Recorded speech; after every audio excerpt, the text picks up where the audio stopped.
Hi guys, how's it going today? We're back again for another daily video. Well, kinda. So, life happens, we can't all be perfect, we can't all get everything the way we want it to be all the time, and sometimes we just have to take it as it comes and do our best, right? So,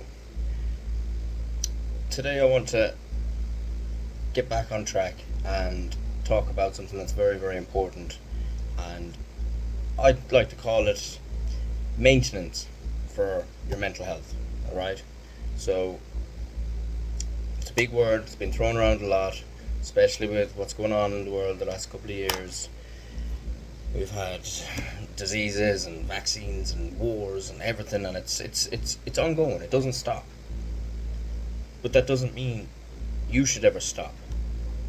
It can be tough and be hard and harder than it was at times. But I think it's very important to always come back to your roots and always come back to yourself. Like they say on the airplane, if you have a kid and a small child on the airplane, if the oxygen masks come out, you have to put the mask on yourself. And really, why is that? It's, well, if your child survives and has to survive without their parents beside them, they're going to have a pretty tough time, pretty tough life. So it's always important to look after yourself first, and that's what we're here to do today. Give you a couple of little tips, 5 tips to be precise, about how you can look after your mental health or maintain positive mental health for yourself. So we'll just jump straight in. And jumping, I suppose, is a good word to use here. So lesson 1, or tip number 1, would be to be active, get active, stay active. Try to do about half an hour, 20 minutes, half an hour of exercise every day. Alright? That could be jumping up and down on the spot. It could be going for a run. It could be going for a cycle or a swim or playing football or playing tennis. There's endless possibilities, and everyone's different. It's not gonna be the same for everybody. I personally, I don't enjoy running too much.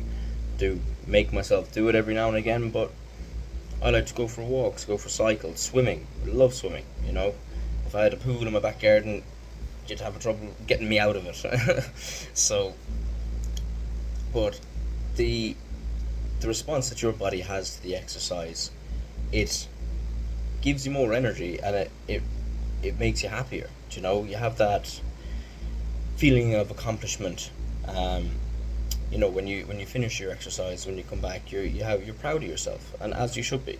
And I think it's one of those things that, no more than having a car or a bike or something like that, like a vehicle or a tool. If you don't look after your tools right, well, you're going to run into problems down the line, or you're going to have issues. So the most important tool or the most important vehicle of your life is your body, and, well, look after it as best you can, and the best way to do that is exercise, diet as well. But we'll stay on track here. So we have exercise, right? So number 2 then would be learning something new. And some people may look at me and be like, well, I learn every day in college, or I learn every day at work. It's not what we're on about. It's not what's important. It's not going to make you as happy as the alternative. And what is the alternative?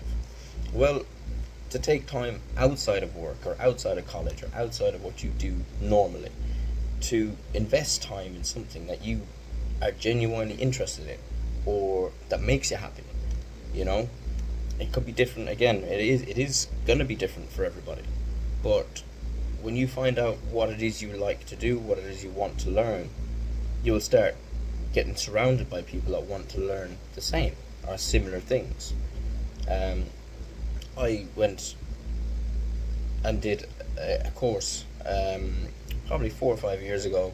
Probably forgotten it all now, but I want to kind of get back into it. And the course was it was Irish Sign Language.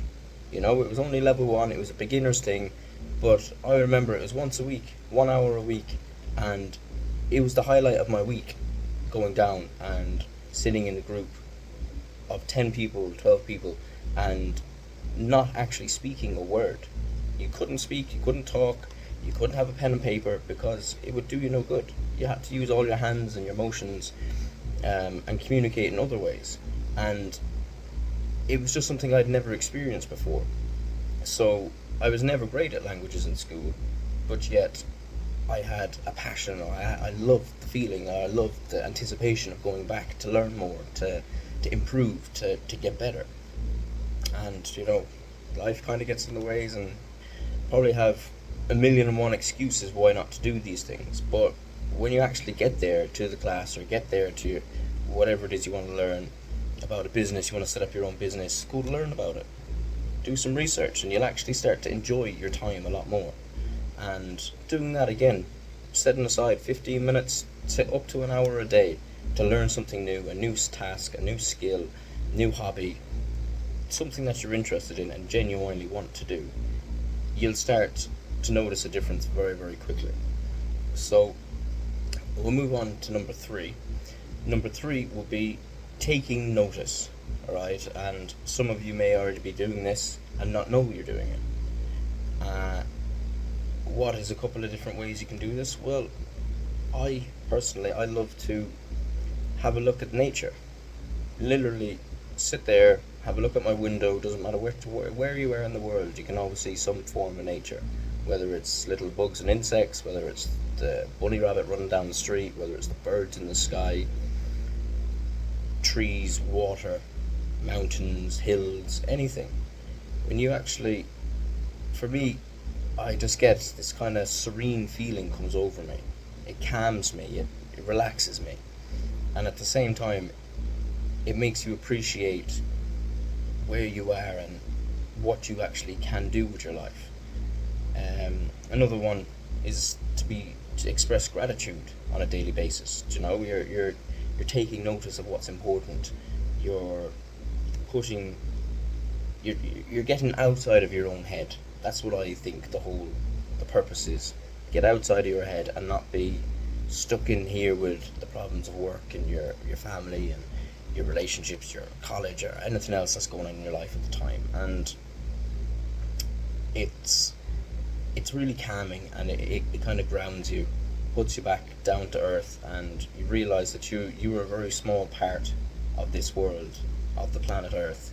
And however small you are, whatever problems you have at that time, they're actually even smaller. They're a tiny part of who you are. They're not what defines you. What you do and what you decide to do on your daily basis, that's what defines you. So get outside, have a look at some nature, show gratitude, and definitely you'll notice the change very, very quickly again. So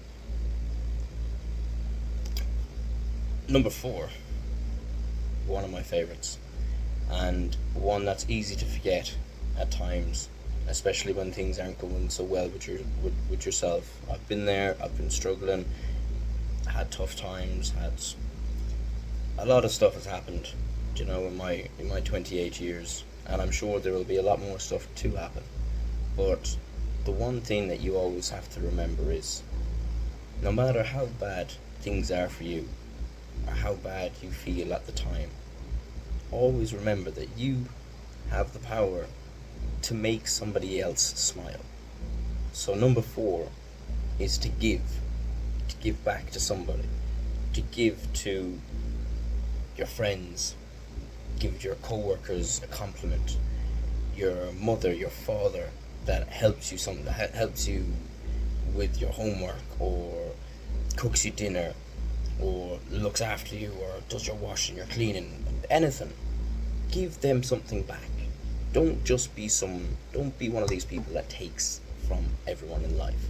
It's a one-way trip to unhappiness, because giving back to other people, it's a two-way street. That once you make somebody else smile, it's contagious. You start smiling back. The fact that you see that you had the power to make that person sitting across from you smile makes you smile. It's catch-22 really, but it works. You could give to charity, you could, give back to volunteering in your community. You could go and pick up rubbish on the side of the street. There's a friend of mine, and I won't name him, but I'm hoping he'll see this video one day and realise that I'm talking about him. And I see him once or twice a week, or once or twice a month, sorry, and he goes out with his kids, and they put on the high visibility vests and they walk down the street in their estate and they pick up all the rubbish, you know, for half an hour. And it's such a very important lesson to teach, especially to the younger generations, that it's not all about what you can take from the world, but more so what you can give to the world. And I think we underestimate the impact that we can actually have on the world, the impact you can have on somebody else's life. No more than, have you ever heard somebody say, "You made my day," or "That made my day"? Like, don't underestimate that when somebody says that. You quite literally could have made their day go from really, really bad to taking them out of that headspace and realizing that it's not all bad. And people, when they stick together, they really are better. And that's going to lead on to number 5, the fifth and final one. And I'm sure that we all kind of took a hit on this one during COVID, that it's connect with other people.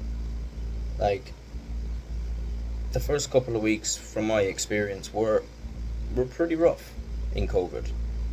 You didn't know what was going on. There was a lot of fear and uncertainty going on in the world.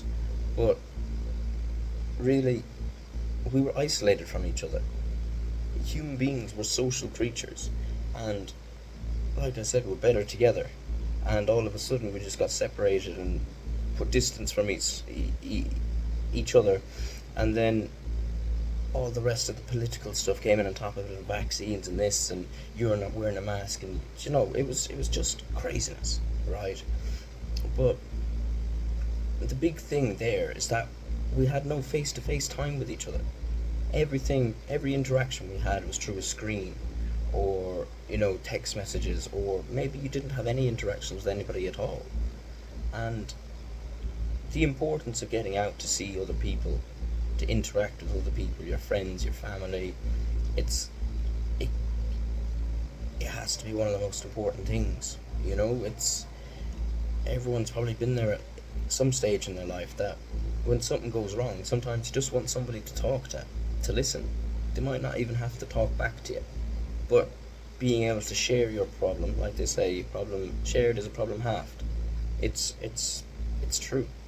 And aside from me pressing the wrong button on the camera there, connecting with other people is really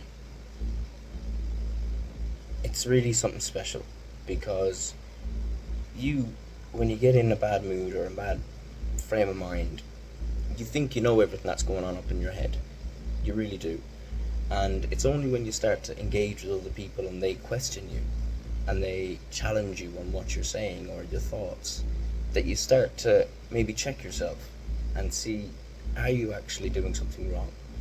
Are you thinking in a negative light?